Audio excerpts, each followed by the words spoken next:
on the NCSD YouTube channel as soon as we start streaming. It's preparing right now. It should be popping up here shortly, and it will just have my screen. I need to turn off my... I'm asking somebody to tell me when they see it. So you'll tell me when we are live, right? It tells me up here, it's saying we're live on YouTube. Then we should be. Are we good? The We YouTube have all of our page. board members here.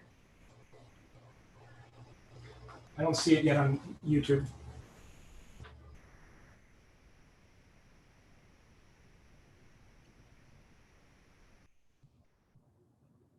Yes, we should be live right now. We should be. It's not.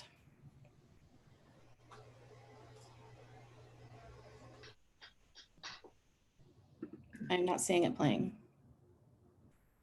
I see July 16th, but I don't see a current one. It worked in our trial runs.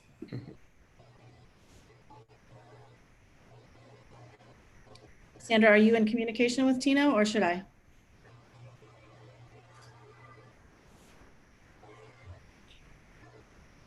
Sandra is muted. You please. It's interesting. It's showing that it's live on YouTube, so it's playing somewhere.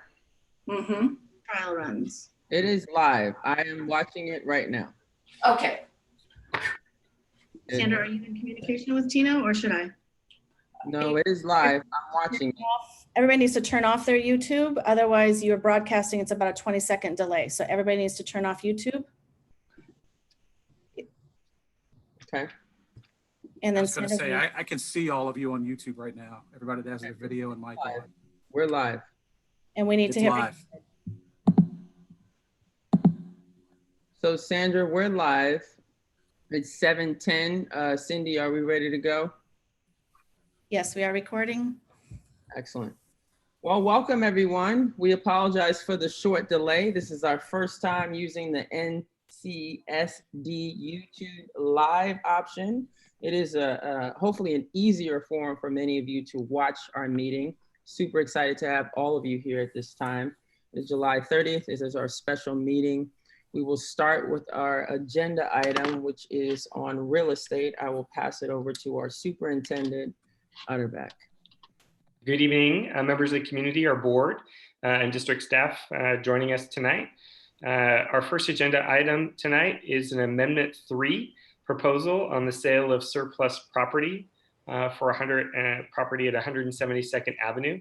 My recommendation is tonight is that the board find that the change of the amendment is not material and to authorize the extension to August 13th, 2020, which is 14 days, of the buyer's due diligence Amendment 3 to the purchase and sale of property for the surplus property located at 14721 Southeast 172nd Avenue in Happy Valley. Excellent, thank you, Matt. I'll open the floor for a motion. Move approval of superintendent's recommendation to extend the offer period to August 13th. I guess end of day. It's the 14th. Oh, I apologize. August 14th. I hear the approval to extend the date to August 14th. Do I have a second? McVeigh, second. Excellent. I've got a motion and a second. Any discussion? And I will do a roll call. So Director Strado, any discussion? No. Director McVeigh? No. Director Benaloga? No. Director Way? No. Director Bauer? No discussion. Okay, no discussion from myself either.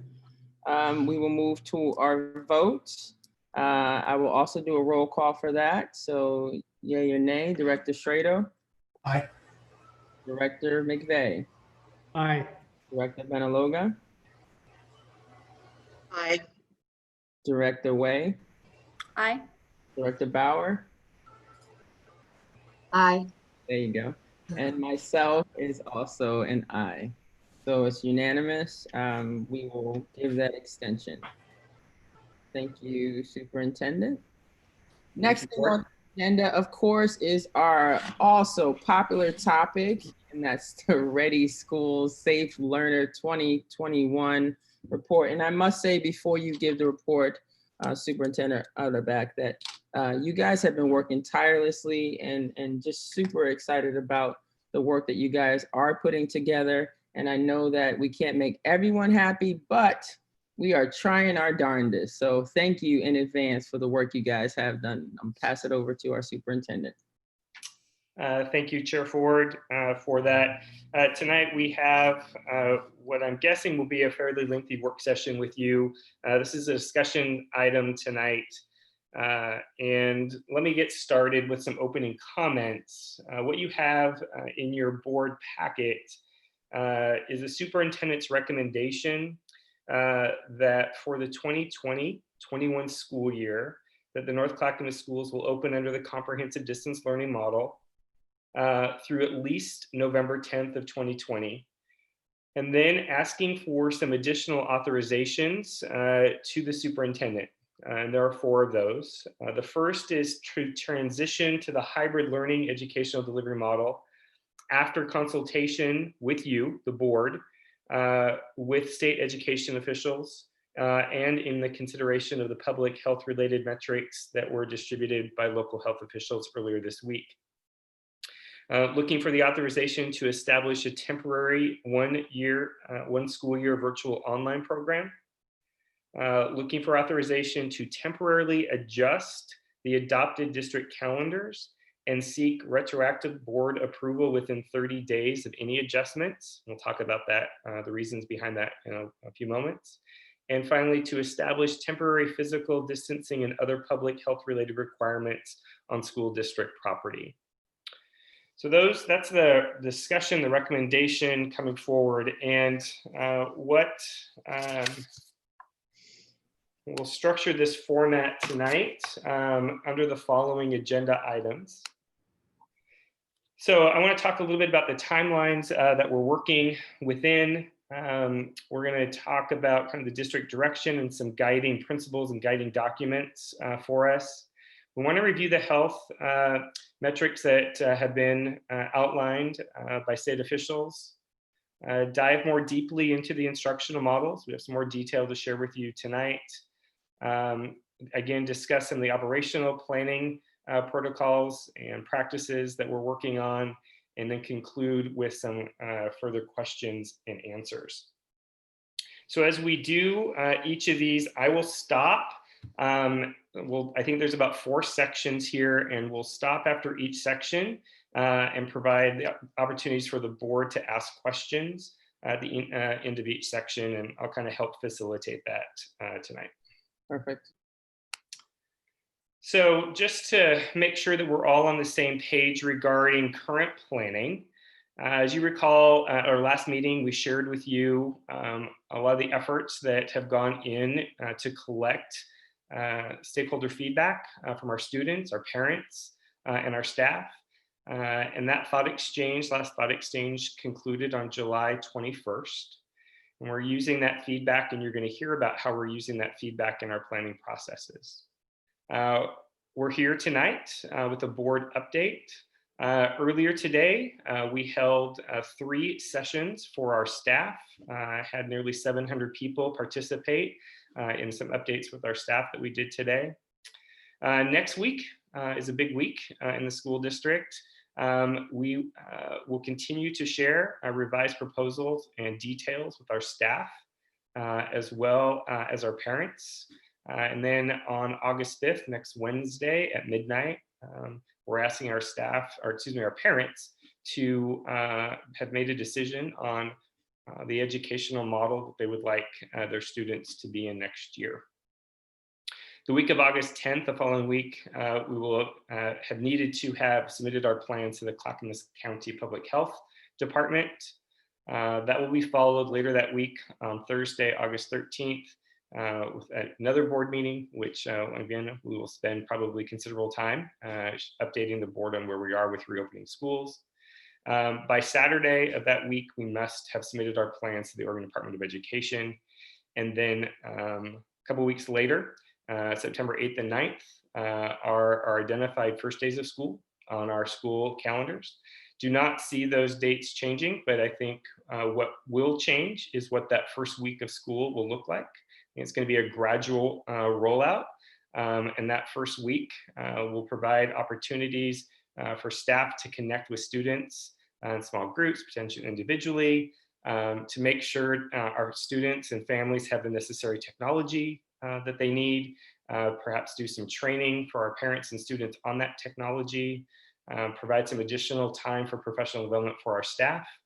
So that week, we will have contact with our students and our parents, but it will look different than it has in the past. And then we will probably dive deeply into then that comprehensive distance learning and get the online program up and running there on the week of September 14th, I think. So that's where we are with regards to current planning. And all of that planning is being done, right, under the umbrella of some guiding district documents and district beliefs. And I know as a board, you're very familiar with our district direction, really that district vision, which is about preparing graduates who are inspired and empowered to strengthen the quality of life in our local and global communities. And in order for us to achieve that direction, that vision, we really work hard to make decisions using a district equity lens. And when we use that equity lens, we're asking ourselves questions such as what systems of oppression might exist within the situation that we're currently working in. We're looking at who's going to be negatively or positively impacted by our decisions. Is our decisions going to ignore or make worse existing disparities or produce other unintended consequences? Are we including those that are going to be affected by our decisions in the process, and looking at the decisions that we're going to make, are they sustainable over time? So when we use that equity lens in combination with our strategic plan, and within our strategic plan, we have 5 guiding principles. We sometimes refer to them as our values. And our values are equity, engagement, care, integrity, and excellence. And as a superintendent, I'm really proud that we've identified those. I think they speak to who we are as a school system and what we're striving to achieve as a school system. In addition to that, as we address this particular issue of reopening schools within the midst of a pandemic, we have also been guided by some thoughts that Tiffany Shireman, our Chief of Staff, will share with you.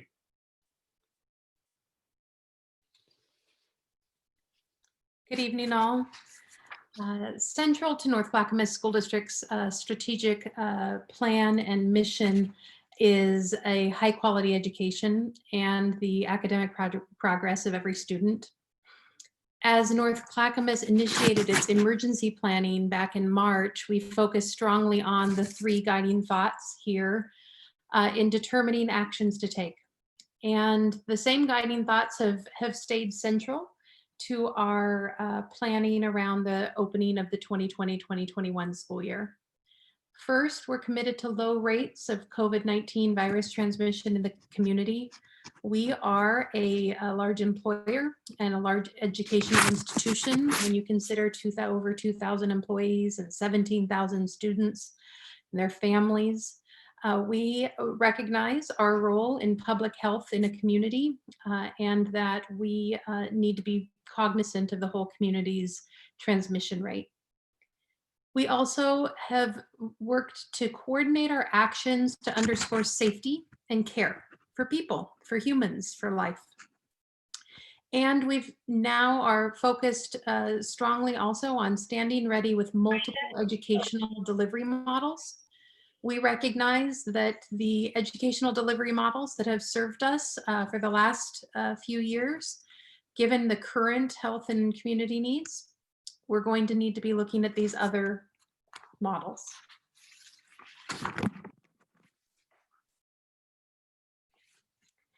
So since the time of when we started implementing these guiding thoughts and our our planning around COVID-19 and reopening schools. Since that time, the Oregon Department of Education, the Oregon Health Authority, our partners there at the state of, in our state government, have helped to guide our actions also. You'll notice here there are 3 documents. Last time we spoke, there were 2. The Ready Schools, Safe Learners Guidance, updated as recently as yesterday, is here. Most recently, we have seen some changes. For instance, if we are serving students in in-person learning, there's a requirement now for face coverings for students as young as kindergarten. We now know more about the cohorting requirements if we are in-person learning this school year, that cohorts need to be 100 or less. We also know more about the instructional day minutes requirements. So these are some of the things that have emerged since the last time we were together. The other thing that has emerged is the 3rd document here on the far right of your screen. And this document has come available this week and is what was released by the governor in her press conference earlier this week around health metrics, public health metrics that we will watch closely, and I'll speak about here in a few minutes. One of the other pieces that informs our thinking around the reopening and public health is that the science and study of COVID-19 continues to evolve. As we live with COVID-19 as a global community, we learn more. And there are 3 pieces of information that I want to bring forward here. The first is a study that talks about, even with protective measures, reopening schools to in-person instruction will cause significant growth of the epidemic. I want to be clear that we've learned this from other countries who have reopened school to in-person instruction. The second is a study that found that people ages 10 to 19 can spread the virus at least as well as adults do. And while children younger than 10 transmit to others much less than adults do, the risk is not 0. So I want to be clear about the kinds of things people hear, and this is informing our thinking and our work. The third here is that in the United States, there are over 3.3 million adults over age 65 living in multi-generational homes with at least one school-aged child. And we know those over 65 are particularly at risk with COVID-19. Further, the study says that families of color live in these multi-generational homes more frequently than families who are white. And we have an obligation as a school district and as a member of the community to consider those who are most at risk during this public health crisis. And also consider the long-standing systemic health and societal inequalities that have led to disproportionate numbers of people of color contracting COVID-19 and dying from COVID-19. It's our responsibility to be aware and to speak openly about that.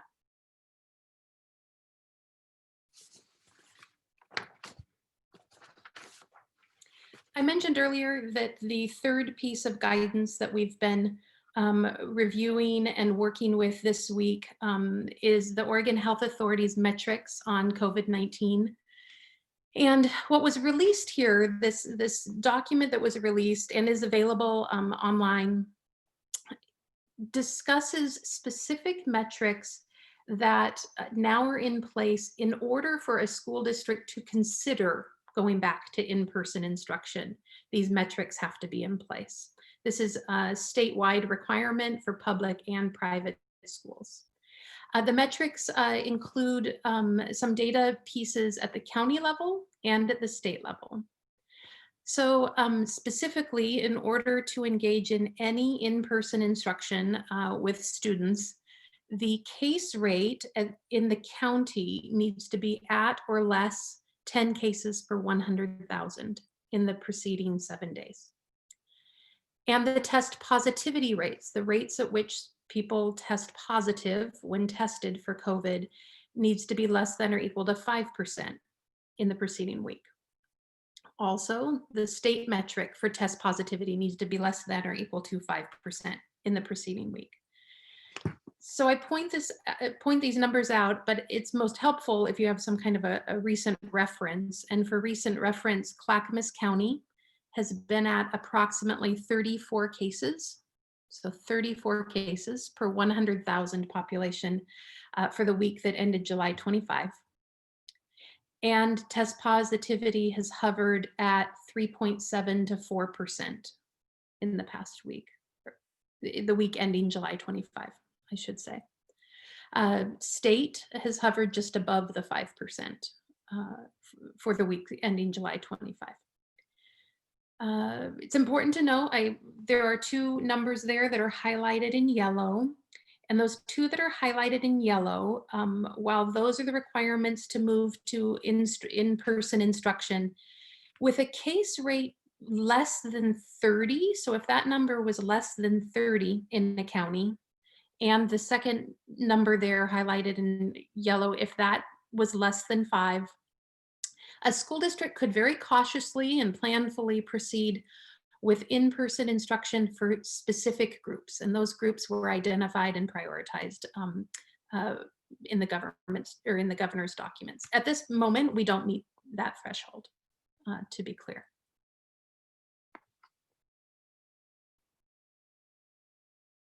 So I'd like to pause there and provide the opportunity for the board to ask any questions about our kind of guiding beliefs, principles, transmission of COVID-19 and the health metrics. Does the board have any questions?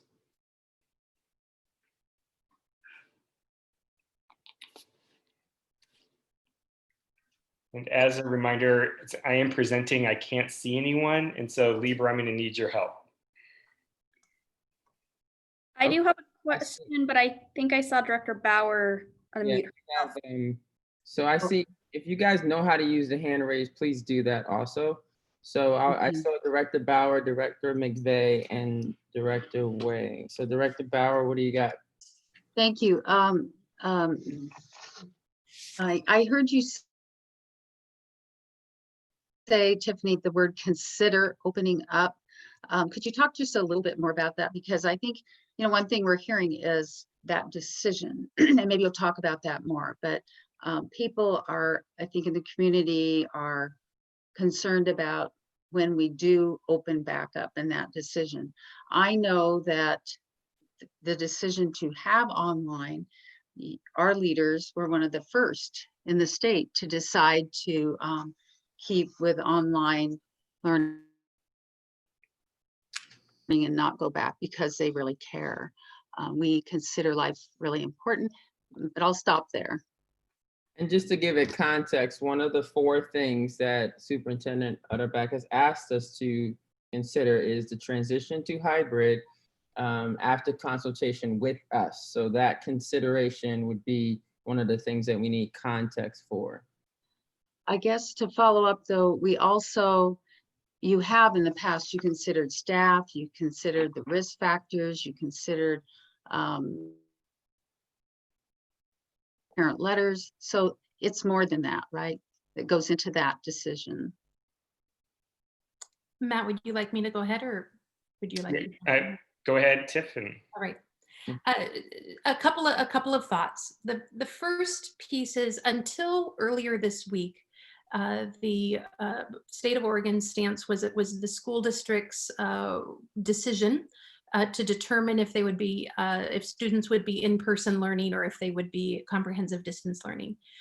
And at that point, it was soup to nuts around the school or around the state in terms of where people were proceeding and how they were proceeding. So the issue of these metrics at least give us what I would consider is kind of that thumbnail. What are some standard pieces of data that we will look at, that people will look at in other counties to help guide their decision making. What happens when we hit some of the metrics, or when we hit the metrics that would say that a school district could consider moving into in-person school?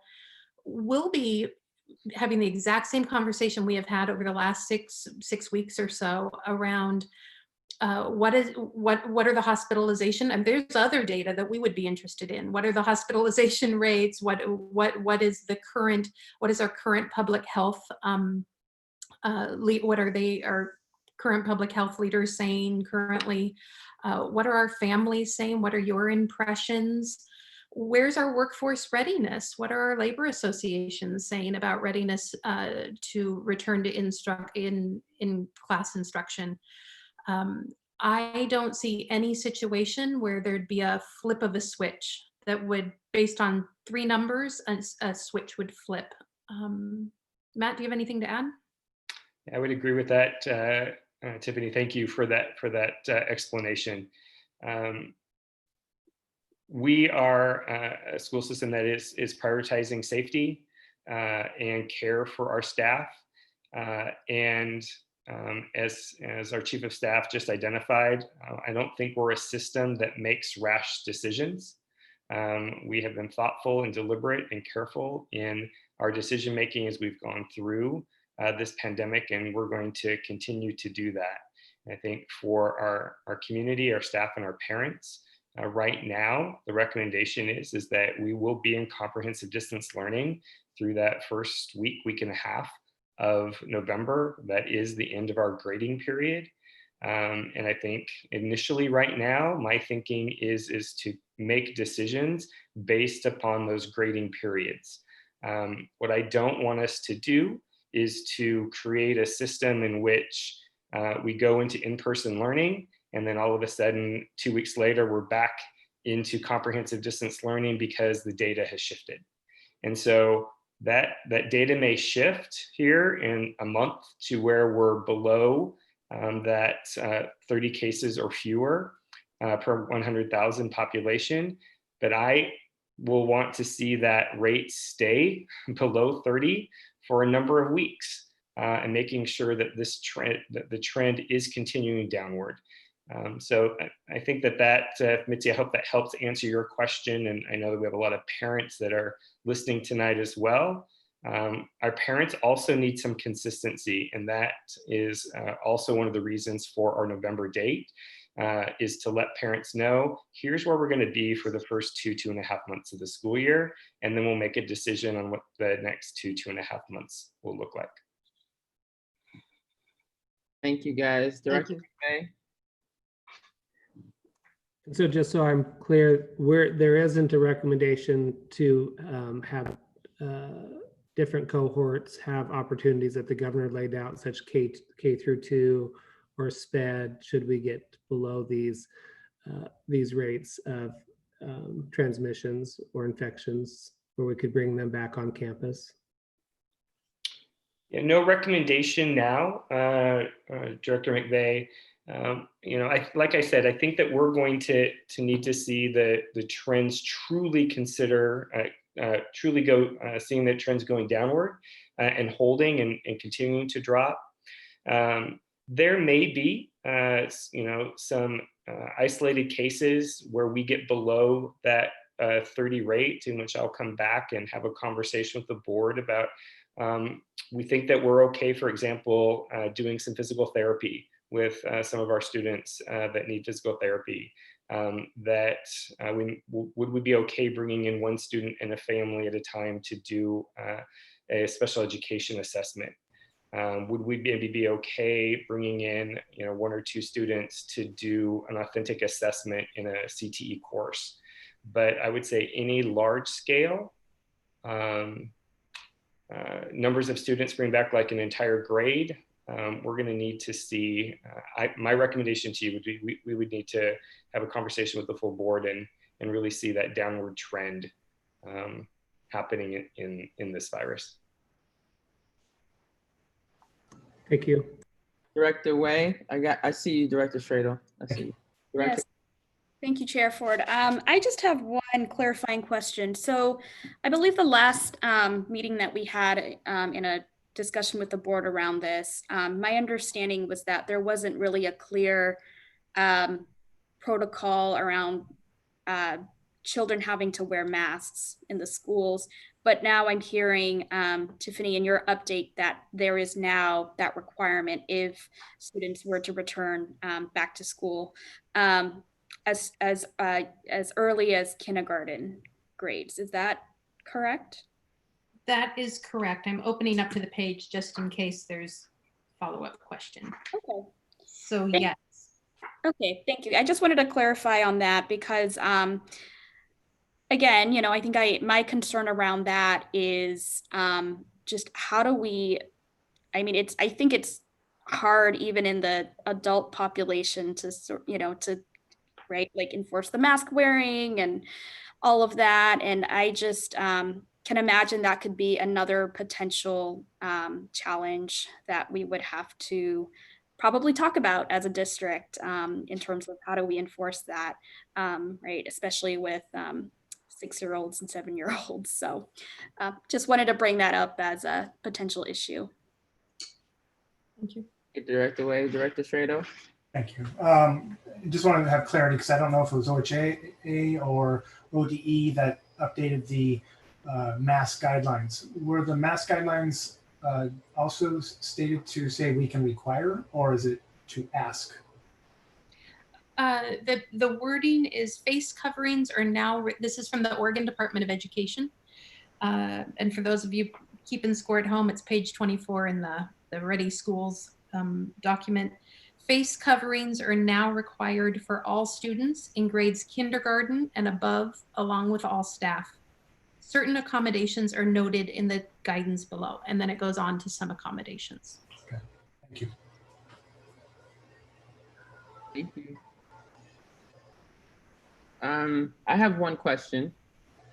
So I definitely hear the kind of dynamic process that you guys want to use in considering the return. On this screen, I keep hearing you guys hearing the number 30. I'm trying to figure out where this 30 goes because I see 10 and 5. What is the 30? Yep, great question. I'm glad you asked. Those two numbers that are in yellow, when they're at 10 and 15, or 10 and 5, 10 for the case rate and 5 for positivity, a school district can open the 5 down below. A school district can open to in-person instruction in whatever way the school district deems necessary or wanting to. It could be K-12, it can be 3 days a week, it can be 2 days a week, however. However, if those numbers are less than or equal to 30 and less than and equal to 5, if we get to that 30 place, then you could bring in some prioritized groups, some small group instruction, the groups that Matt spoke of, all the way up to bringing back kindergarten through 2nd grade. And the governor spoke strongly about considering kindergarten through 2nd grade as particularly critical both for families, for students to be in school, learning school structure, engaging in school, and for early literacy instruction. For many students, early literacy instruction will be difficult in their homes, right? Those initial pieces of literacy instruction. So the 30s coming in there because it's actually written in the guidance from the state as that is a place where you could consider bringing in groups. Is it 30? Thank you for that clarity. Sure, of course. So with that, we'll move on to the next phase of our presentation. It's my pleasure to introduce Shay James, our Assistant Superintendent for Education, to talk a little bit about our student, parent, staff input and feedback, as well as details around the 2 models that we are proposing and a little bit on instructional hours. Thank you, and good evening, everyone. I want to start out by sharing that in order to inform our educational and instructional models this year, we've worked to provide a variety of avenues for students, parents, and staff to provide us information, their priorities, and feedback. Our directors continue to use feedback provided from the multiple sources to inform and drive our work with work groups on the delivery and instructional model designs, and I'll talk through that a little bit tonight. This feedback has come to us from a variety of sources, which have included Youth Truth Survey data with our students, family empathy interviews in which we have had personal phone calls with families, intentionally collecting information from our historically underrepresented and bilingual families, in addition to others. We have also utilized our thought exchange to receive feedback. And we have had multiple work sessions and work groups, which have included employee associations and representatives from a variety of stakeholders, which gives us a varied perspective when we need it. We continuously place these data points at the center of our work alongside of our equity lens in the planning process.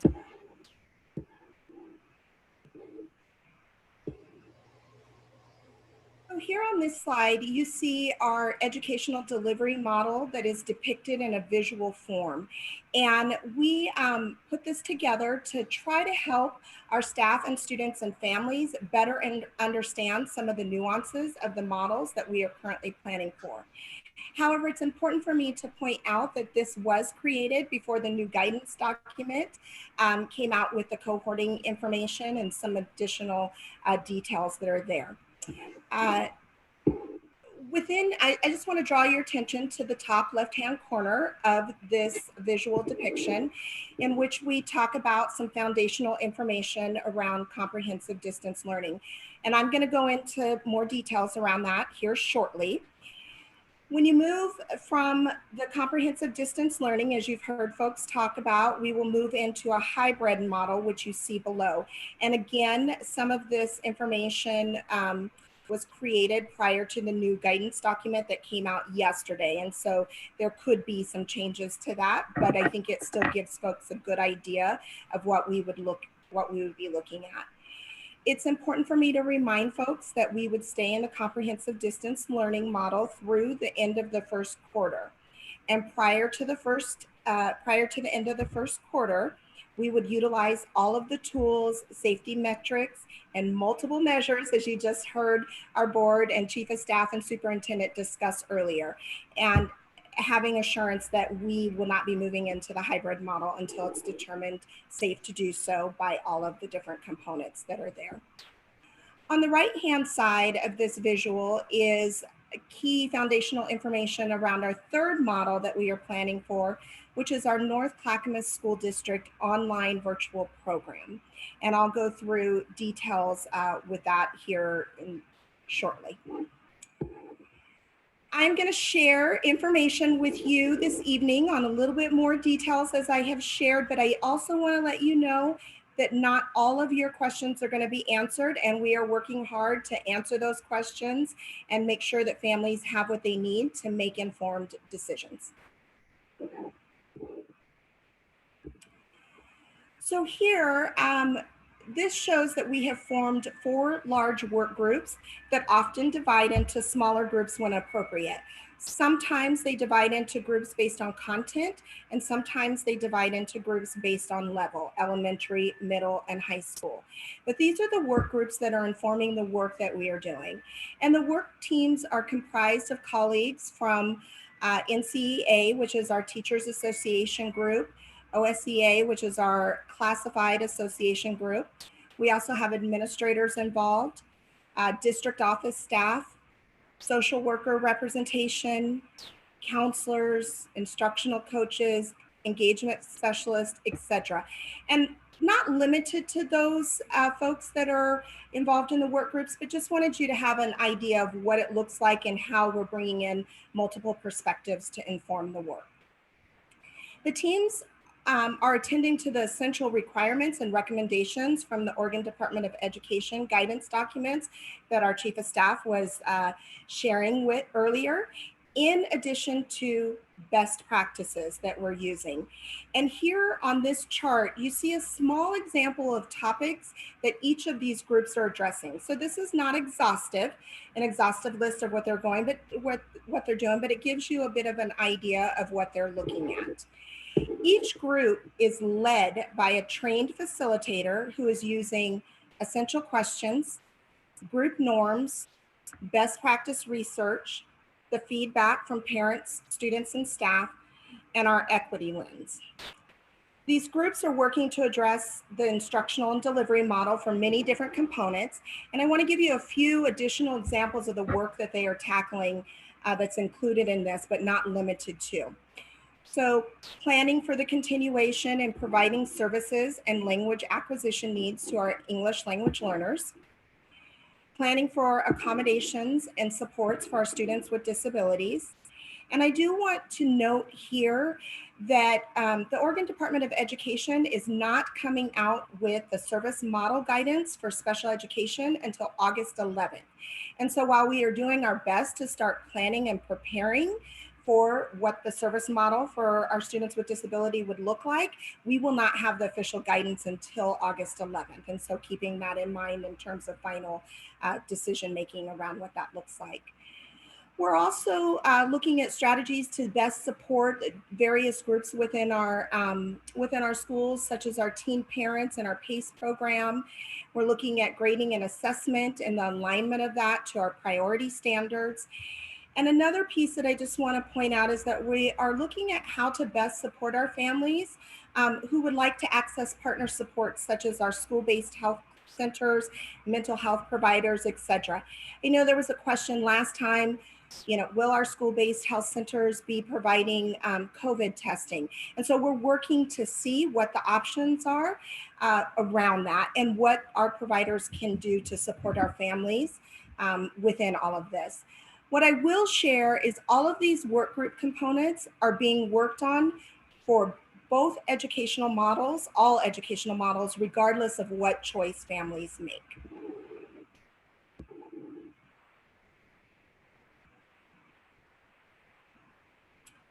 So one of our goals today is to answer as many questions as we can at this time and to help folks understand the difference between the comprehensive distance learning model and the North Clackamas School District virtual online program. So I'm going to share some foundational information with both and then key features of both programs. Here you can see this is some foundational information that's taken from the visual depiction that we showed earlier. And our comprehensive district model for all maintains that all students would access instruction and learn remotely. So that's comprehensive distance learning. They're all learning remotely. Currently, again, this would go at this time until the end of first quarter, at which we would look at all of the safety measures that we have talked about and all of the components that go in there to determine if we're going to continue with comprehensive distance learning or if we would move into the hybrid model. Under comprehensive distance learning, all students would be given a laptop if needed.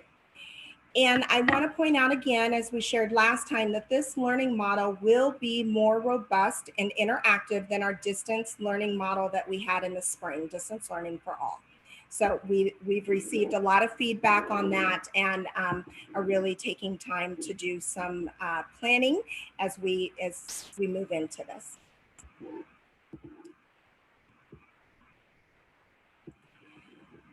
So some key additional features to understand the comprehensive distance learning it includes that we will have interactive daily teacher-student check-ins 5 days a week.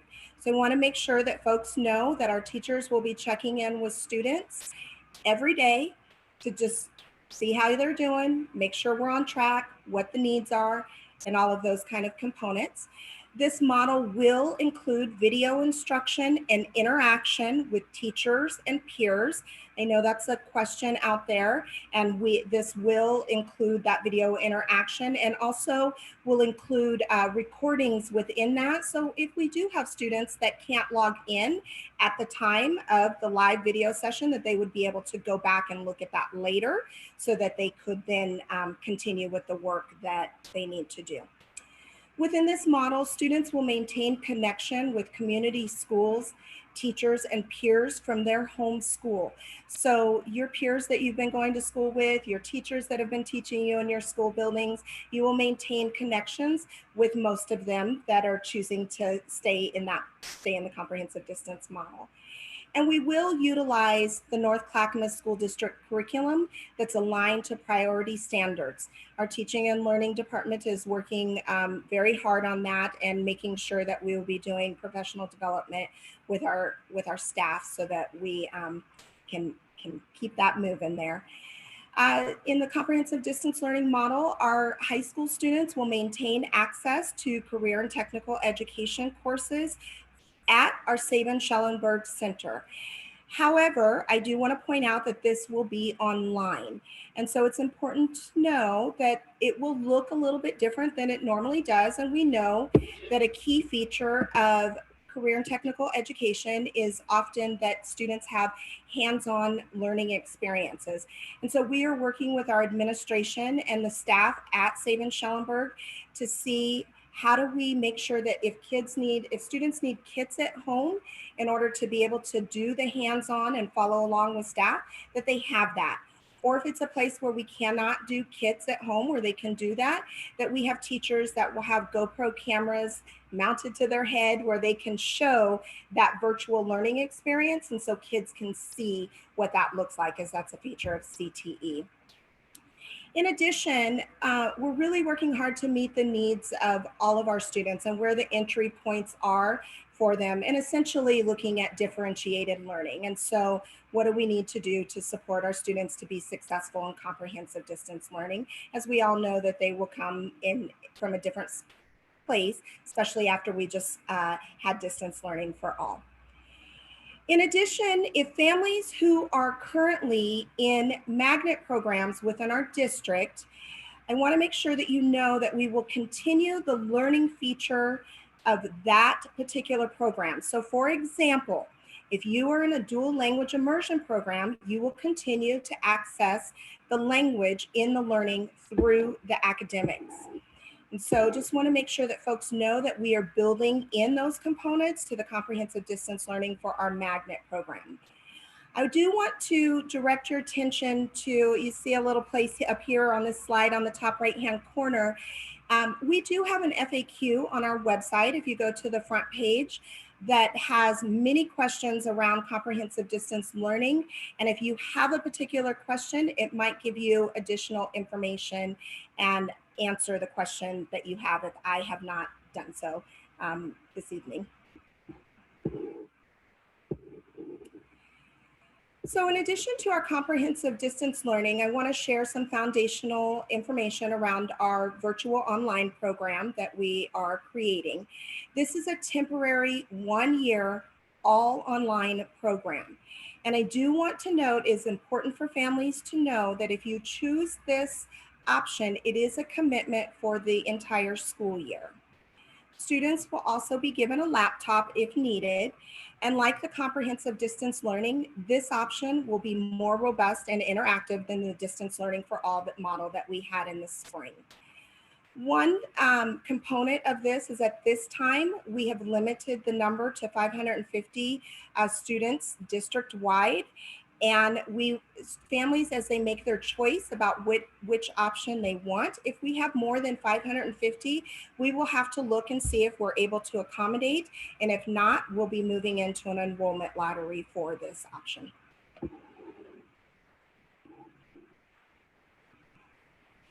Similar to comprehensive distance learning, this option will also have interactive video lessons and learning with teachers.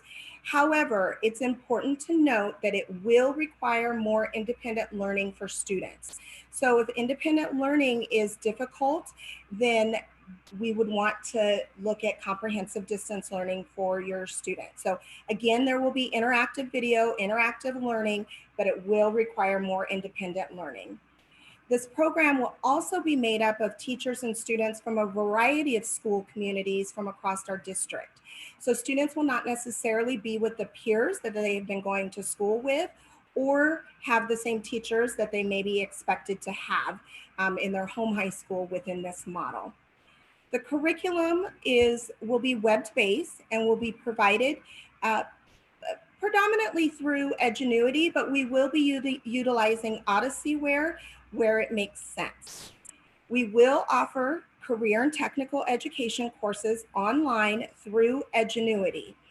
However, at this time, we're not able to confirm which courses we will be able to offer. We're in a conversation with them, trying to look at what the options are and also looking at how they potentially align to our offerings at Sabin-Schellenberg. And so we will have more information on that next week, and we'll be adding that to the FAQ for virtual online programs as well.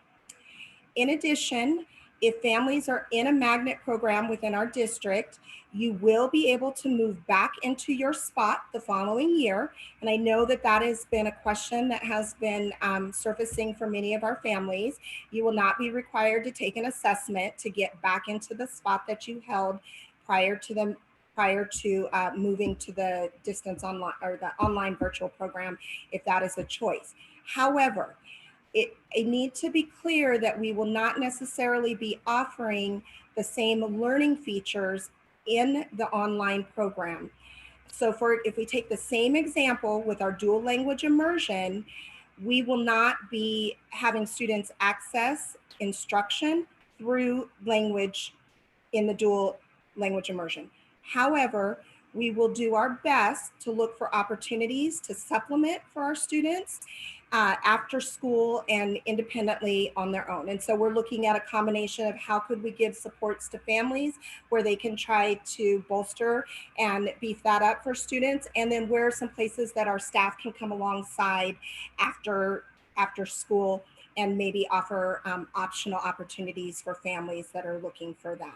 So again, here we also have an FAQ specifically on our virtual online program that I would encourage our families to take a look at if you have some additional questions. In all of our models, it's important to note that our middle school and our high school students will continue to have access to their electives. And our elementary students will continue to engage in their specials as well. So kind of the equivalent of what might be an elective in middle and high school, we often call specials at elementary. And so it might look a little bit different, but students will have access. In all of our models that we are building, we will be issuing grades. Students will have grades, more like what we traditionally had prior to the distance learning for all. And in all of our models, our high school students will continue to earn 7 to 8 credits for a year, which is the same as in a typical school year. And all options lead to credit and completion towards the North Clackamas School District diploma.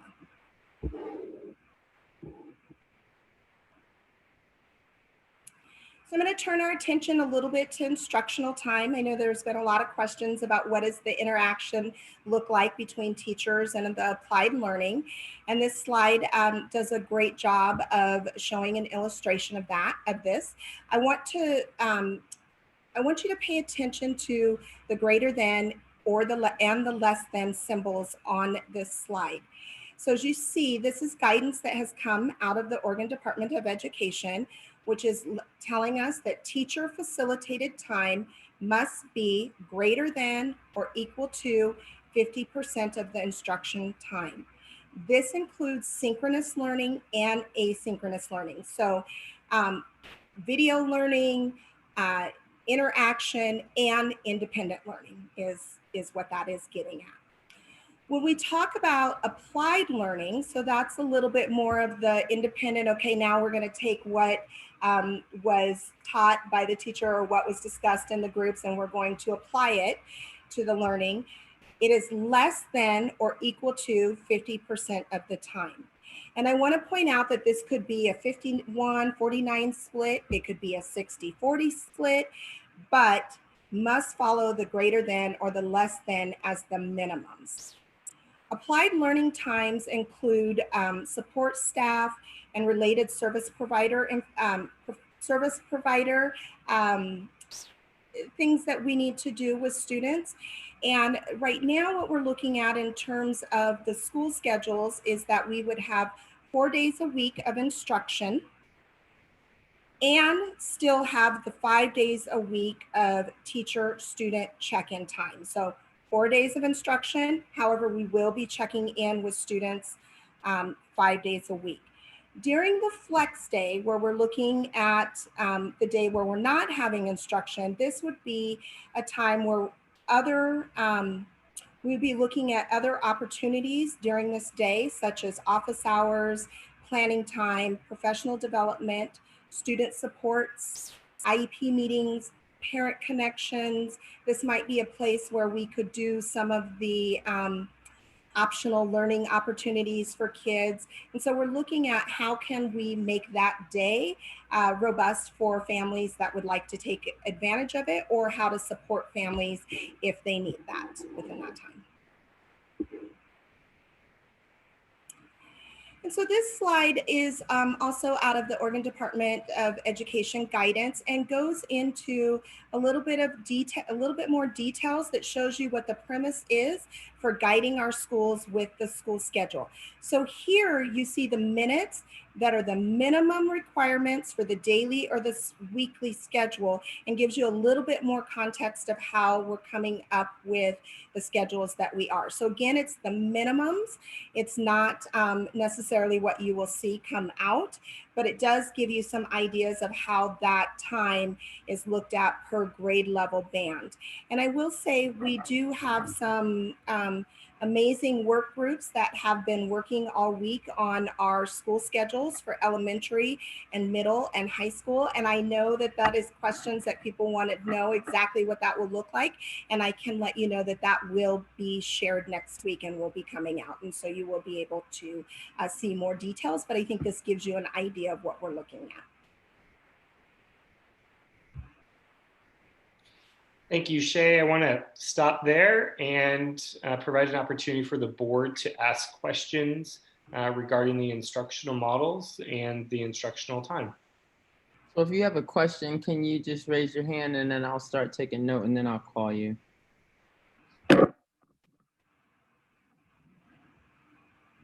Seeing none.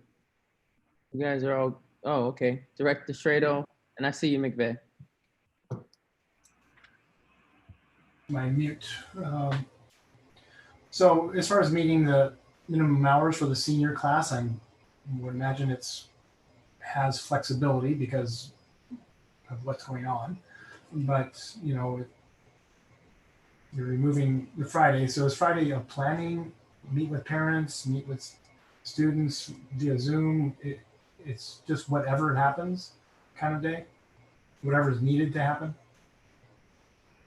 Yes, so it's not necessarily Fridays. So I want we're currently looking at quite a few different components to see which day of the week. But yes, it would be in relationship to what the needs are of that student and that family and that staff member. So do I need to have an office meeting with a family that's having some difficulties and wants to talk to us about what's going on? Could I attend an IEP meeting that day? Absolutely. Can I participate in an optional cultural event that we'll put on for students? So it will depend on each individual student and family. Great. Thank you. Director McVeigh.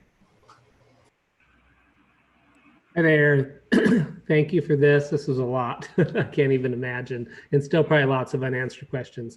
So my question is, are teachers going to be allowed or encouraged to teach from their classroom so they'll have access to their normal tools that they use in education, familiarity with the classroom, and just an overall connection to student, parent, student, teacher, school? Shay, I can go ahead and take this one since this was my question I took earlier today with our staff. The simple answer to your question, Tori, is yes. We're currently working on some practices and procedures that will allow our teachers to teach virtually from their classroom, and what that would look like, and how do we maintain that physical distancing in buildings with all of our safety protocols, et cetera. So we're working through that. But we also know that many of our staff potentially fall into an at-risk category or live with a family member who identifies as at risk. And so we're also going to provide the opportunity for our teachers to also teach from home as well, just as many of us across the country in a wide variety of professions have been doing. So I think our teachers will have both options available to them with guidelines, some practices and protocols for each of those models. And I just have, thank you both for that. And then my follow-up question is, maybe I'm getting it mixed up because even though the asterisk that says a 5-day week, I'm assuming that means 5 days a week a student would have access to a teacher in these calculations, or am I mixing up the 4-day week with a 5-day week in this example? Yes, they would have access, and also the check-ins, and making sure that we're looking at social emotional welfare and mental health for our students, and making sure that they have opportunities for interactions 5 days a week. Okay, thank you so much for that. Yeah, I just want to go back to your question, Tori, because directors, just remember there were 4 things that Superintendent Utterback asked us to consider, and one of them was going to be the temporary physical distancing. So Tori, you asked about the building, so we have to consider that and whatever practices they come up with. Other questions from the board? I have one, well, maybe 2. So with all of this information and all of the guidelines, if we find that a student does not do well in this environment, which is not the natural environment of a school system, is the social promotion rules going to be suspended? Yeah, so the guidance is very clear about holding students harmless in terms of what their particular situations are. And so we have a work group that is looking at how can we support all of the students, but particularly how can we support students who might be struggling more than others within this situation. And so how do we reach out? What is their need? What can we do to help engage them differently? Or what can we do to remove barriers so that they can engage? And then what do we need to do on the back end for assurance plans that they will be able to enter where they can, and that we're holding them harmless. So Great, thank you for that. And then my next question is about screen time, about how much time do students average screen time in in-person instruction? Because I know they use screens in classes. Is it about the same? Is it less? Is it more? Like, what are you thinking? I think it varies, and I'm not able to give you a specific answer in terms of what does screen time look like when they're in person, and it would look different at different grade levels and for all students, but we can definitely look into that. Okay, cool. And my last question is about the comprehensive distance learning. We received lots of great emails from many people regarding the comprehensive distance learning and the option for that to be year-round. Is that something that we can consider? Are we considering it? What is going on with that area? Yeah, Shay, I'll go ahead and answer the question. I think it's a valid question. I appreciate the community reaching out and asking that question. And I'll answer it. I'm going to answer it really without a definitive answer at this point. We're about, 48 to 38 days from opening school. And so we're really concentrating on getting that online program set up, a program right now that has 1 employee identified in it and no students and no staff right now. And we're also really concentrating on making the comprehensive distance learning model the most robust, effective online program that we can open. It is going to require our teachers to instruct with some different pedagogy and strategies. How you teach in person is not necessarily the most effective way to teach in an online format. And so we've got a lot of work that we need to do.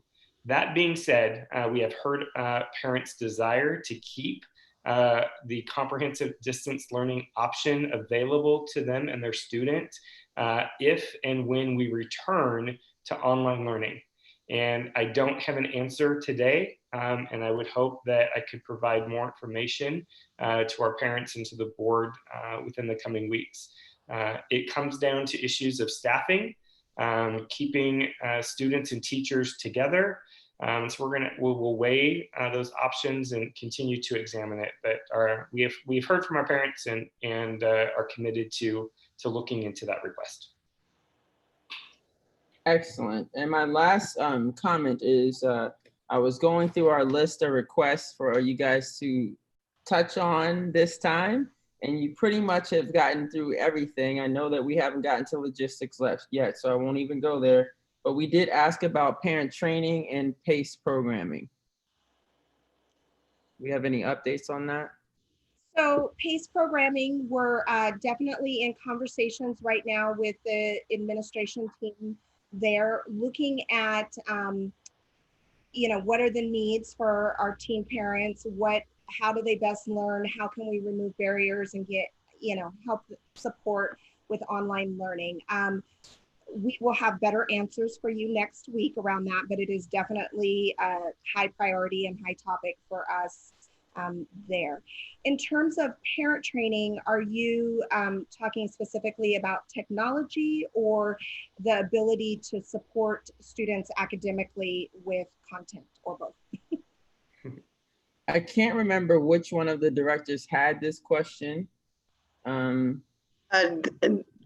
Director Ford, this is Director Benaloga. It was me that my specific question was, yes, how are we supporting those parents to just understand what the options are, to understand we understand that we're going to have families and parents that there's going to be a barrier to understanding what their options are.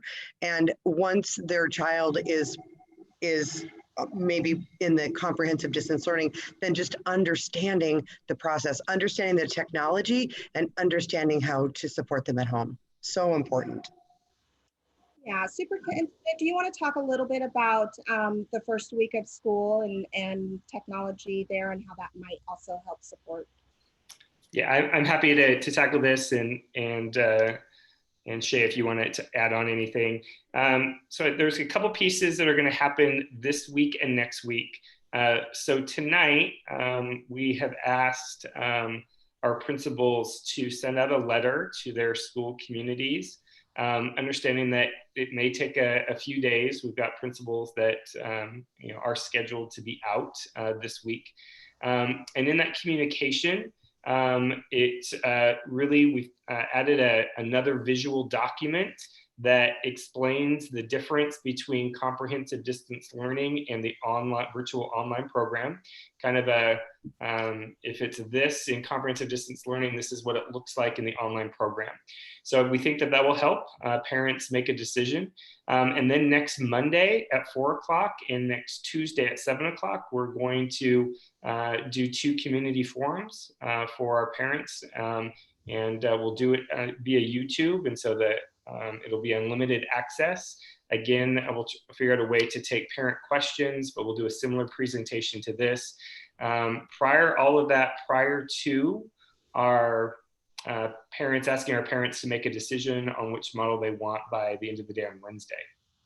And then we will not only be designing a new professional development and training for our teachers on what it's like to teach and work in a synchronous online environment, but we're also going to need to provide some training for our parents as well. And that really is going to be opportunities during that first week.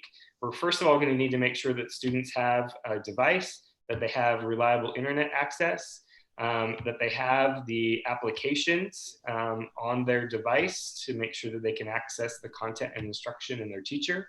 And then we're going to determine what additional training our parents need during that week and how do we facilitate that training. We also know that we're going to need likely some sort of technology help desk where parents can, at 7 o'clock at night potentially call in and say, we can't get into, such and such a system, and have some experts there that can help do that. And so we want to make sure we have all of those components in place. And I'm guessing there'll be many more that we don't yet know we need as we go through this, but we'll continue to be responsive and build them as we need them.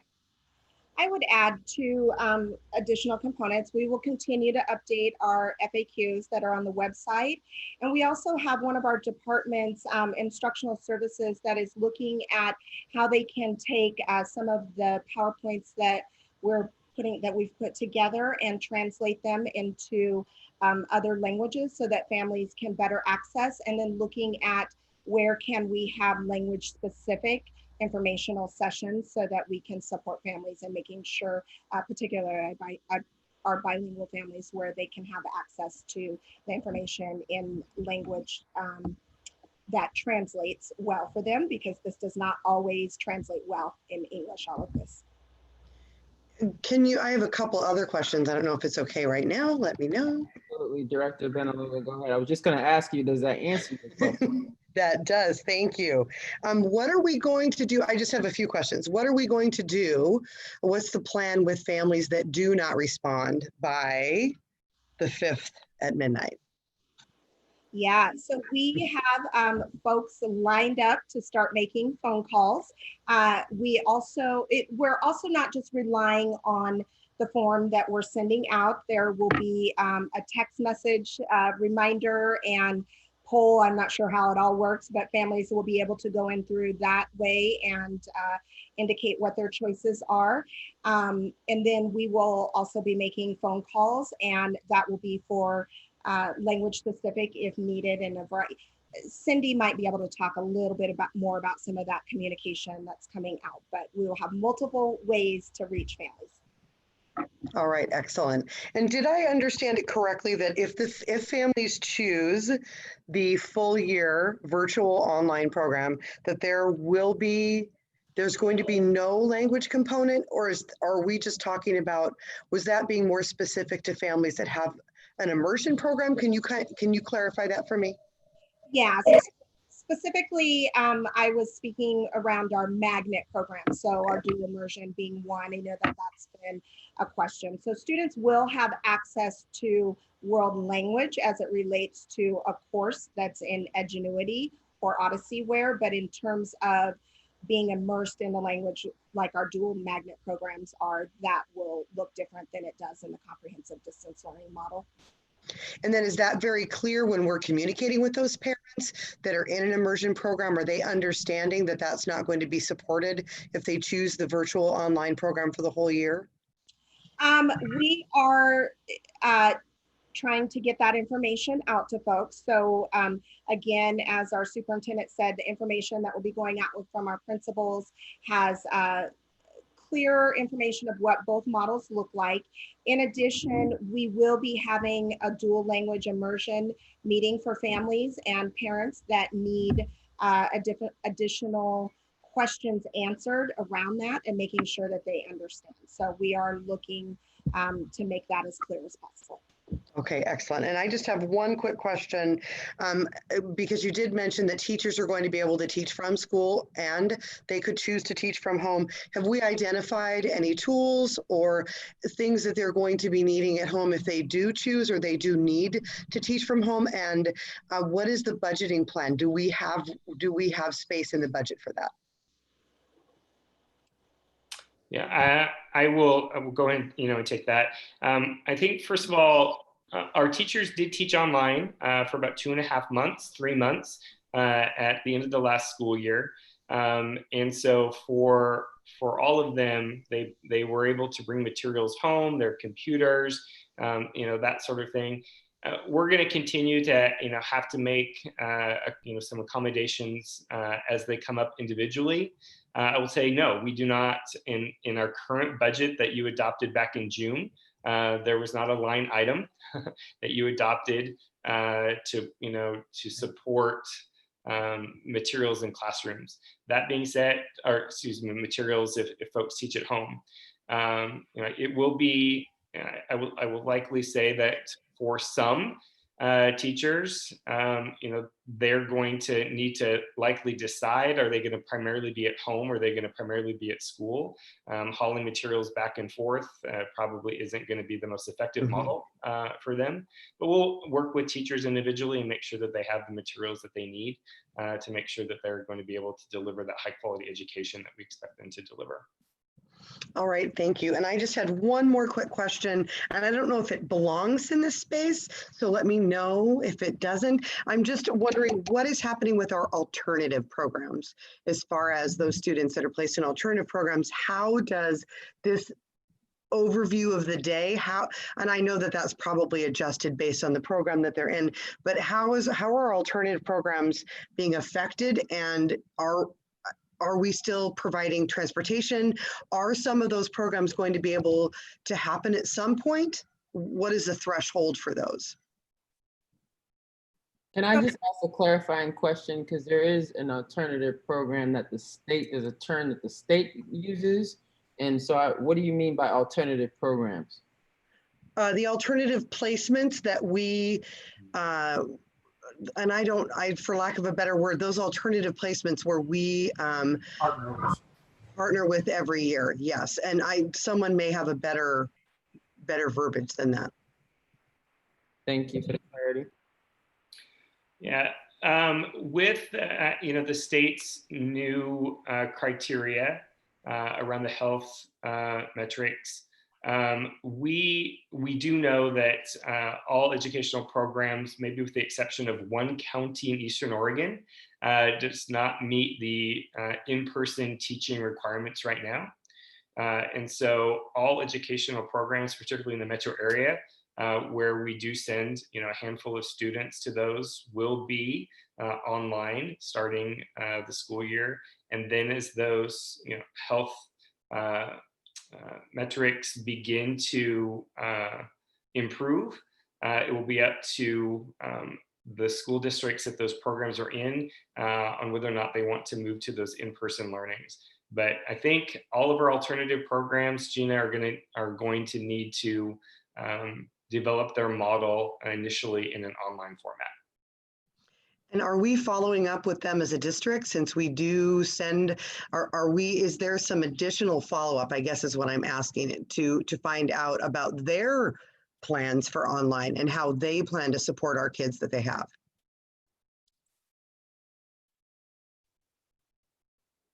Looks like Matt is frozen. I can weigh in there. This is, oh, Matt, you're back. Yeah, I did not hear the question. Actually, Gina froze on my end. So Tiff, if you want to take it, go ahead. I can weigh in there. I can give an example of Portland Youth Builders. One of our partners has been in contact and is working, sharing information regularly with Luke Scarpino, who has come here before the board, one of our engagement team leaders. And for instance, they're sharing with us that they're doing online. They're looking at ways to continue their construction strand, even online.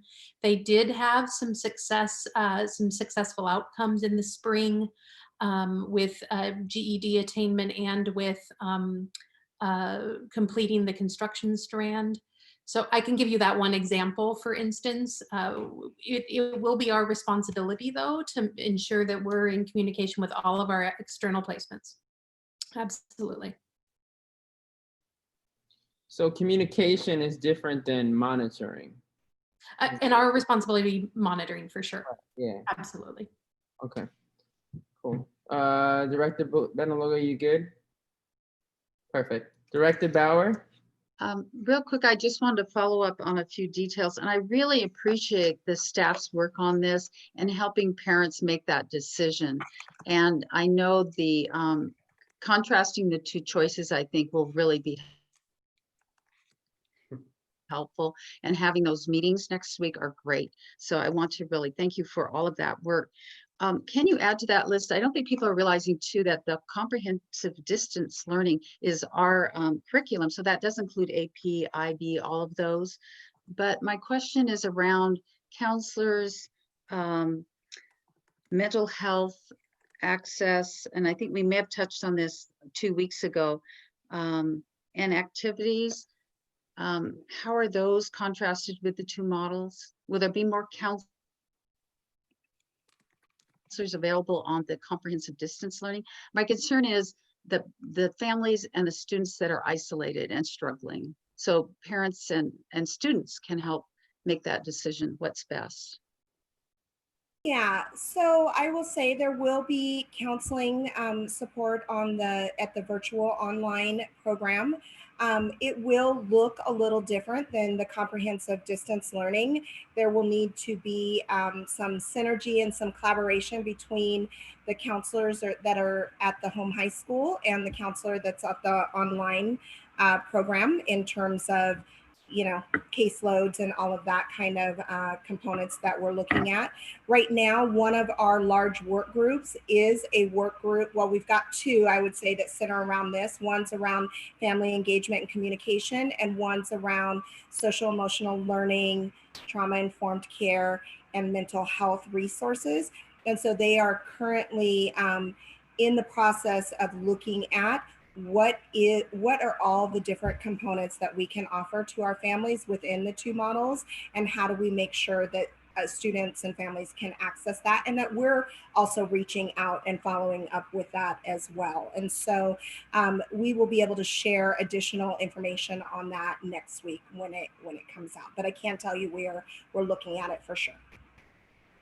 I really do appreciate your honest answers and being so transparent. I think that's really important.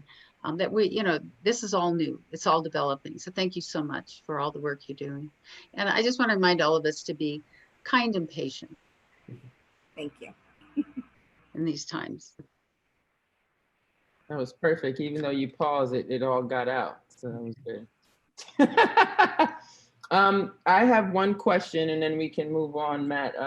We talked about communication with families before this August 5th date and all these other things that are happening.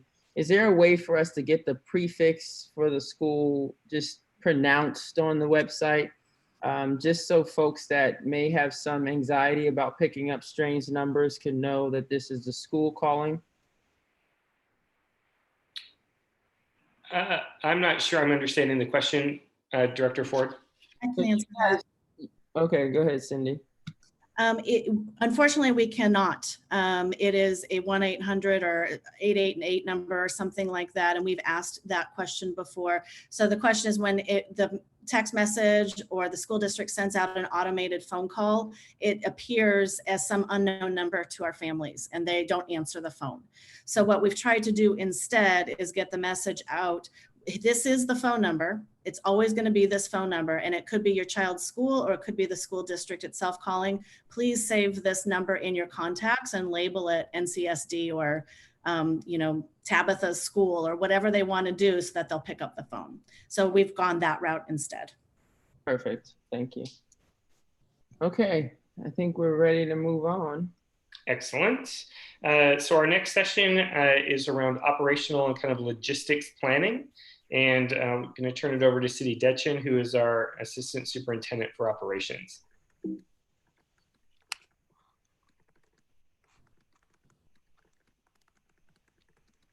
There we go. Thank you. In addition to the instructional side of the organization, working on with work groups and creating the blueprint to turn into ODE and also to welcome our students back, albeit virtually, the operations side has also been in work groups and doing a lot of behind the scenes work.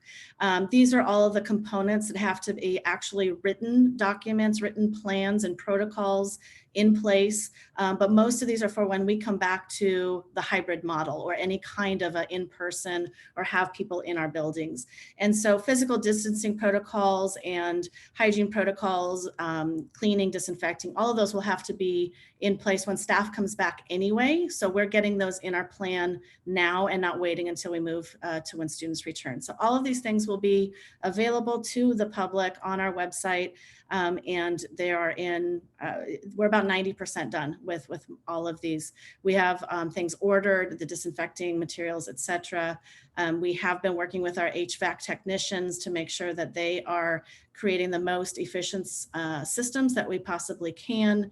A specific question that was asked last time, it's a very technical term, and I'll be happy to go offline with this with more detail, but just a quick answer. We do operate at a MERV 8 in our HVAC system, which is what is designed for schools. A MERV 13 is designed for hospitals. And so we do not have the capability in most of our schools to move up to that level, nor would we want to, because it doesn't meet the same needs of having students in classrooms, and some of our schools have windows and whatnot. But I do have a more detailed document to share with the board offline on some of those questions that were asked last time. Enrollment and attendance protocols, this looks different, as you can imagine. How often do I have to log in to be counted in attendance? And if I don't log in for 10 days, do I have a 10-day drop? There are all these rules that we follow in a normal school year, and this is not a normal school year. And so we are looking through all of the guidance, and there is a lot of it, to make sure that we have capabilities to do all of the new procedures, and make sure that our kiddos are being counted and are there, and we can communicate to parents when they're not. And we want to make sure we have that information possible for them. We do believe that we have enough devices to supply to any child who needs one. We are ordering more. Some of the CARES funds has been able to support those purchases as well. And we will be launching devices to homes that decide that they would like one and need one, in addition to hotspots. Parents do not need to call and ask for those right now. We are not ready to launch that. They want to get a jump on it, and I completely understand that. Or perhaps they have one from the spring that has stopped working, or there's an issue with it. We will be able to swap that out, and parents will be clearly communicated with when that time comes, and make sure that they have the technology needs that to have learning happen for them in their home. Transportation, we have pivoted our work in transportation from figuring out how to socially distance on a bus and create routes that make sense for a hybrid model, to supporting nutrition services and creating some cooperation between those two departments to how do we push food and deliver food out to our community.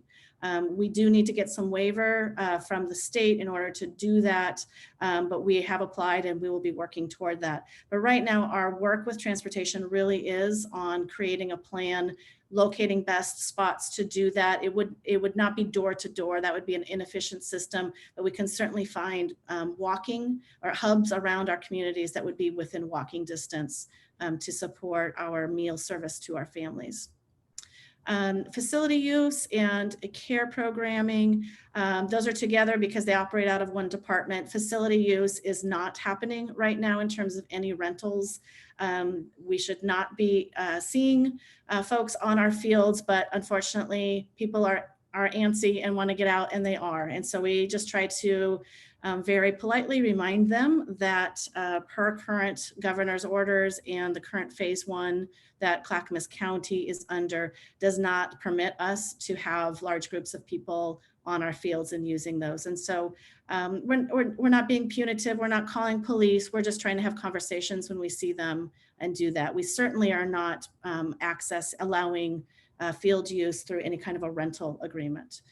Care, it falls under the daycare guidelines from the state, and we do expect some new guidelines to come out within the next week, which will inform what happens with our care program in the fall. Right now, we're on pause with any kind of a registration until we have further guidance. Extracurricular and athletics is also on pause, but I think we all know it's forthcoming, with the new metrics that have come out, that having any kind of a fall sport would be a very difficult task at this point, but no official guidance or decision yet from the OSAA, but we do expect to hear something fairly soon.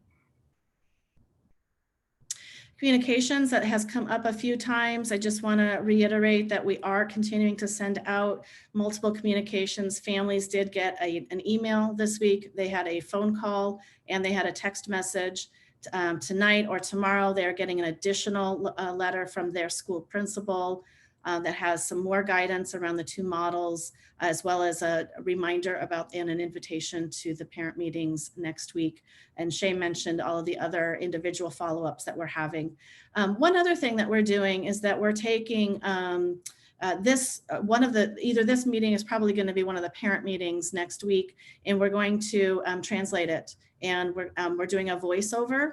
So all of the comments that are being made, we're going to do a voiceover in both Russian and Spanish by our liaisons, and they'll be pushing that out on Tuesday or Wednesday next week as well. Our HR team is fast underway with working with contract agreements, our association leadership. They've been at the table with each step of the way, wanting to make sure that all of our employees have a voice and representation in this process, and that we're remembering and considering all of those important pieces of input. I missed charter schools. We do have communication, obviously, with our charter schools. They have to turn in their own blueprints. They stand ready to do so. We'll follow a lot of our work, but they also have unique needs and their own boards as well that will continue to make decisions around some of these pieces. Supply purchasing, we have been ordering and procuring items. We will make sure that every staff member, when they return to a building, has access both to a district provided cloth face covering as well as a plastic shield.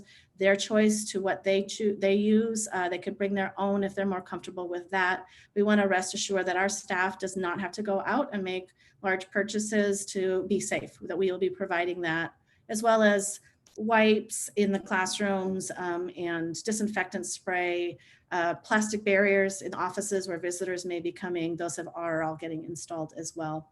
In all of these things, you need staff training and professional development. In addition to the large amount of instruction, professional development and delivering in an online model that our teachers and our instructional assistants will need to have. Every staff is going to have training in making sure they understand about social distancing protocols and they understand the cleaning protocols, and we're working on those trainings. A lot of that could be done online, and then they would complete a course assigned to them after. We do that every year with other things, and so we can add some of those in there.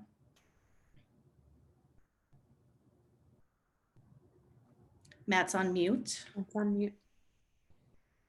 And I'm also having internet connectivity issues at the moment, so that's not a good thing for the person who's controlling the slideshow.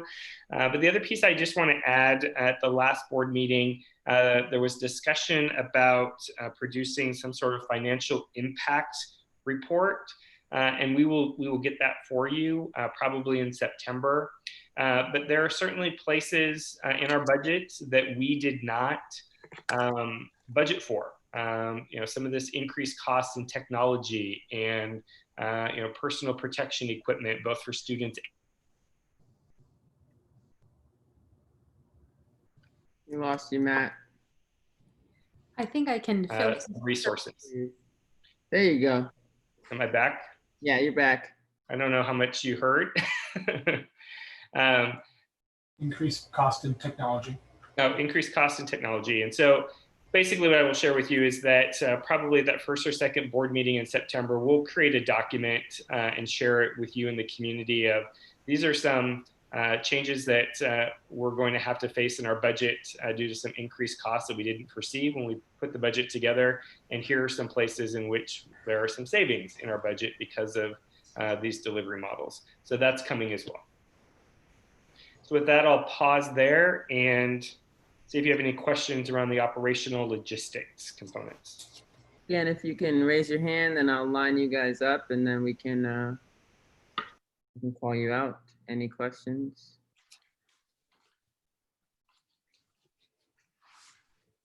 My question is, hello. Director Schrader, go ahead. Thank you. I know you said logistics, but the reference you just made as far as the cost of technology, is some of this technology going to be able to be reimbursed through the E-rate program? Yeah, we believe so. Potentially 3 sources of dollars. We had the original CARES Act, which we are going to use some money for technology. Then the governor on Tuesday, when she had her last press conference and released the health matrix, also referenced releasing about $28 million, really targeting technology. So we believe we'll be able to access those dollars to purchase some technology. And then we don't yet know where the federal government will land on this additional relief package that Congress is debating. So there is some resources there. that were outside of what we initially thought we were going to have from a budgetary standpoint. So great question. Other questions? I have a question about our staff. We heard about transportation being kind of reimagined and used in a different way this year. And we did receive, I believe, 2 letters from some of our staff that were concerned on their jobs not being applicable during these times, and what are we doing for that? So besides the transportation staff, and it sounds like some of our nutrition staff are being utilized, but other staff that may fall into the category of not particularly being applicable during this time, what are we doing with them? Yeah, good question. So it's really clear, we have not laid any employees off as of today. And what we're really concentrating on right now is looking at our these 2 instructional models that we're building, and how we will how our staff will support those models. And obviously within the constraints of our budget, and you know, that will have to be taken into consideration. So, you know, moving forward, I think some staff can expect to have their duties look a little bit different in the coming year. And we may be having conversations regarding layoffs, but right now we're really looking at our current staff. What do we need in these new instructional models, figuring that out, and then we would move into conversations, should we need to, regarding furloughs and layoffs. Excellent. Thank you for that. And I just want to say, we had 16 things that we had asked you guys to come back with, and all 16 have been met. So we appreciate you and all the work that you guys doing. And beyond that, I mean, those are just 16 things from the last meeting that we asked you guys to include now. So thank you for doing that work. And we still have more to do. But you guys are really chugging along. It's a lot. It's a lot, but a great lesson for our community and our kids in how to deal with uncertainty, because it comes to everybody. So good work. Thank you. Just the 2 final quick slides here, I think.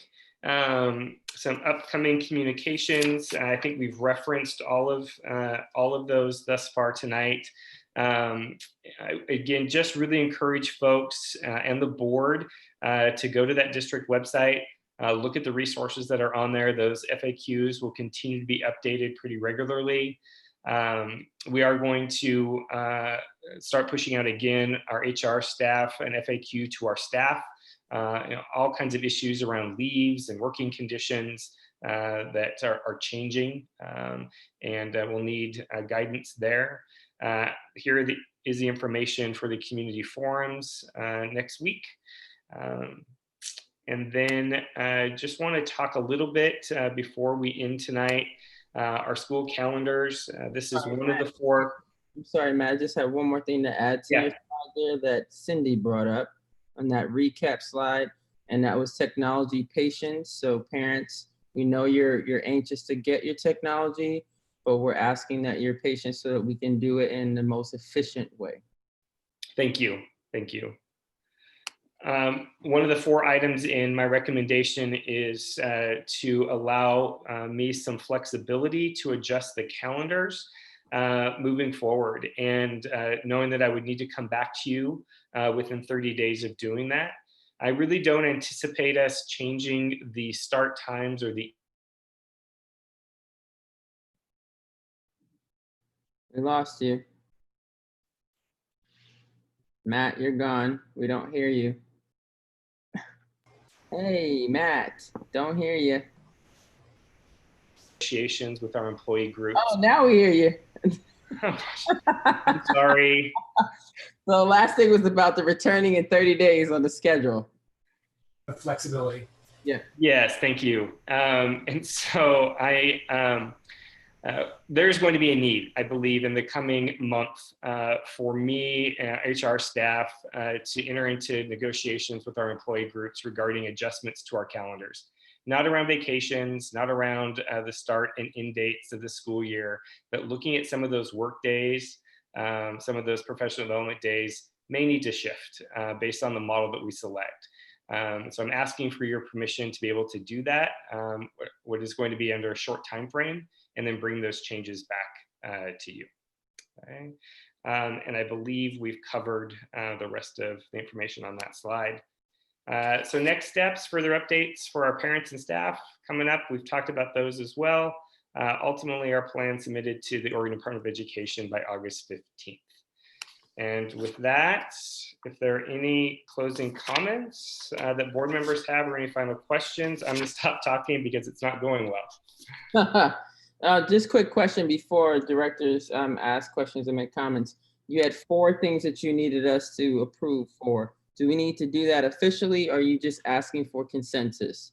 Yeah, I will work with board chairs next week at our meeting to see how we want to address that. I don't need anything tonight, but maybe some board action on the August 13th meeting. Excellent. All right, anyone have any comments or questions? Would you like me to do a roll call so we get everybody in? Okay, I will do that. Director Bauer. Thank you again for all the hard work. And I wanted to acknowledge the letters that we've gotten from parents and staff. It helps us to understand the needs of our community. So I just want to put that out there. But also, again, thank you. I know that staff has individually met with lots of groups. The PCLA met this week, and you hear us. I mean, I see that reflected. So I think that's all I have. You answered all my questions, and board members, you asked great questions. You asked some of the ones I had on my mind. Thank you. Thank you, Director Bauer. Director McVeigh. Thank you. I'll be quick. 2 things. One, I don't know if we've already done this. I could take a look, but do we have resources on the website for parents who are going to very much struggle with daycare come fall? Both ones that utilize NCSD and maybe those that didn't, but now we'll need to find other resources.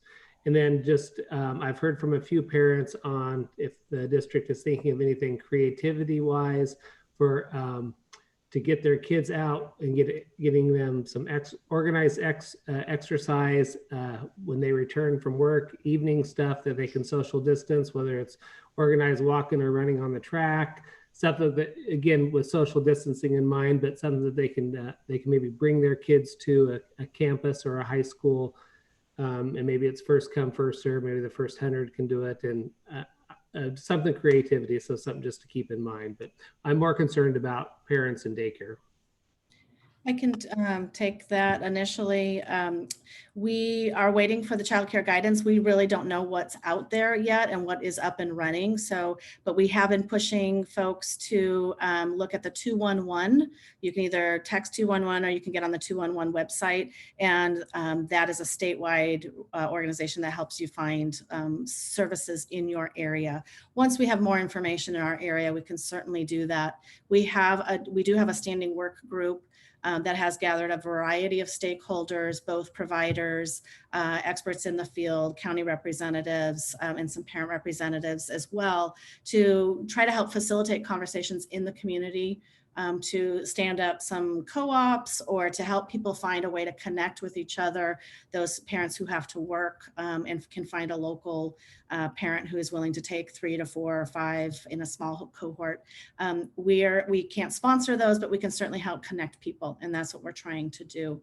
The other thing I would say we have done is we've run a virtual summer camp for our summer care program. It's free, and parents do get students get weekly assignments who've signed up for that. And they've been fun. They're sending in videos, they're doing all kinds of things, getting outside as part of those activities that we ask them to do. We have not organized group ones to meet in a certain place, but I could certainly see, I will say there's some silver lining to this. We are seeing some community groups rise up and figure out how to help each other. Director Perez said at our last meeting, it takes a village, and we're starting to see some people really come forward, and it'll be exciting to see what comes out of this. Thank you, Cindy. I think Director Perez says that every meeting. Just so one clarity on the 2-on-1 call for all of our families listening, you must be humble and tell the truth. because that phone line can only help you as much as you give information for. And they will ask you difficult questions. And I entrust in the questions and answer them truthfully so you can get the resources that you deserve. But you got to tell the truth. All right, Director Benaloga. Yes, thank you. I also want to just thank the district for all of the work. This is a tremendous undertaking, and the care and respect that you're showing the staff and our community is definitely felt through our community. And one thing I will say, I am also very proud of our community for engaging, for respectfully engaging, for opening those great conversations, because it does take a village, and we all need to realize that we're a big part of that. I did just have a little bit of a question, and then I want to clarify for the community. So have we, as a district, have you made a decision as to how or if and the IAs are going to be, instructional assistants will be utilized? So I can attempt to answer that. Currently, we are looking at how our instructional assistants will be utilized in comprehensive distance learning. We know in many cases that many of our instructional assistants are the front line communication and the trusted adult between our schools and our families. And so we are looking at them for engagement and connection, two-way communication. They will be supporting small group breakout work in the comprehensive distance model, and also be looking to them to be on the front line and help identify when students and families need some support around social emotional learnings, mental health supports, and then working with us to identify how we can accommodate and remove barriers with that. In addition, they might be supporting us with supply needs, particularly for our students with disabilities or our students that are in the primary grades, such as K2, and making sure that students have what they need in terms of for that. So, and there will be many other things as well, but those are some of the things that we're looking at. All right, excellent. Thank you for that. And then I think we need to clarify for community. Last spring, the governor directed that all staff needed to be paid, correct? So, and is that, can we clarify for the community if that is the case moving forward in the fall? No, we are not required to pay all staff this year. Okay. That is not part of the guidance. Obviously, we are going to pay all staff that are working their hours. But we school districts do have the ability to furlough and or lay off staff if we determine that that's a need that the district has. Okay, excellent. Thank you. And again, thank you for just a robust, respectful conversation. I appreciate it, and I appreciate all the time that the whole team has put into this. Thank you very much. Thank you, Director Benaloga. Director Schrader, what you got for us? It's just more comments. Everything changes frequently, and the concerns I would say would be, I hear MERV 8 versus MERV 13, MERV 13 being for hospitals, but if we at least at minimum understand what it would cost and or what would it do, or so if we had to think backwards as far as, we're coming back to in-person in November, and the recommendation now is MERV 13, which is not currently recommendations. What would it take for us to do such? And as far as everything else, it's a dynamically moving object, and there seems to be a lot of emails, requests for the CDL, and so with the limited number of seats for that, what would be the costs for cloning a virtual machine and bringing on additional capabilities? But again, that we would know that months before we get there. As far as if the pandemic grows, we will have to be more creative with options. But staff, thank you. And thank you for the future work as well. Thank you. Director Way? Yes, thank you. I also want to appreciate the staff for putting together all types of different scenarios and planning for a future that is, we will wait and see. We will try our best to provide the best high quality education as possible for all of our students in the district. I think just my main comment and one of my main concerns is around the enrollment and attendance piece. And I just don't want us to, create unnecessary, barriers or challenges for families or students that already sort of struggle in that area for whatever reason, even in a traditional school year. I think the same goes for, some of the disciplinary actions that we may do, again, in a traditional school setting. I think all just to say that I think I really want us to continue to remind ourselves to use an equity lens, because whatever situation we're going to have to address with students, whether it's their attendance or behavior, all of that is just going to continue to be, I think, that much more intense and magnified, in an online format. So I just really want us to make sure that we are, again, not continuing to, perpetuate disparities, for students in our district. And I know that we've done, I think we've done fairly well around increasing, making sure that students are, not being absent over the last couple of years. Obviously, making sure that more students of color are graduating on time. But I just want us to remember that in an online format, it's just going to be just a different environment. And I want to make sure that we, again, are making sure that all of our students have the opportunity to be successful and achieve. But thank you again for all of your work. I think this is great. And I look forward to what the next couple of months of additional planning will look like. Great. So I will just reiterate what everyone said. You guys are doing incredible work. This is a tough time for our entire world. Uncertainty is not something that we ever look forward to. There's a really important quote from Mandy Hale that I love, and it's trust the wait, embrace the uncertainty, because enjoying what is to come and the becoming of the uncertainty is really what we can look forward to. I think there's a lot of discussion out there on what children will not have. We need to talk about what children will have.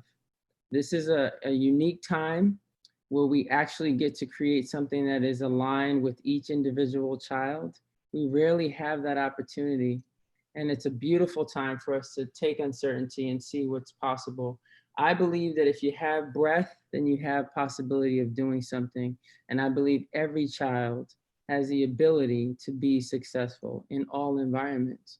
And so we have to think first of what we do have. There will be challenges, no doubt. There will be difficulties, no doubt. But there's a lot that we do have in this district that is right. And I think there's very caring adults in the system that really want to see people succeed. And it only takes one caring adult, y'all, to make a successful child. So I just applaud you guys. This is hard stuff, and you guys have presented it with grace and succinct. There's still a lot of questions, but we're going to keep this moving forward. Matt, do you have anything else? I just wish everyone a great night, and Libra, I appreciate those closing comments. We do need to, I think, shift our mindsets from some of the challenges we face to the opportunities that we have to create, I think, some amazing opportunities for our kids. Yeah. Thank you for your words. Cool.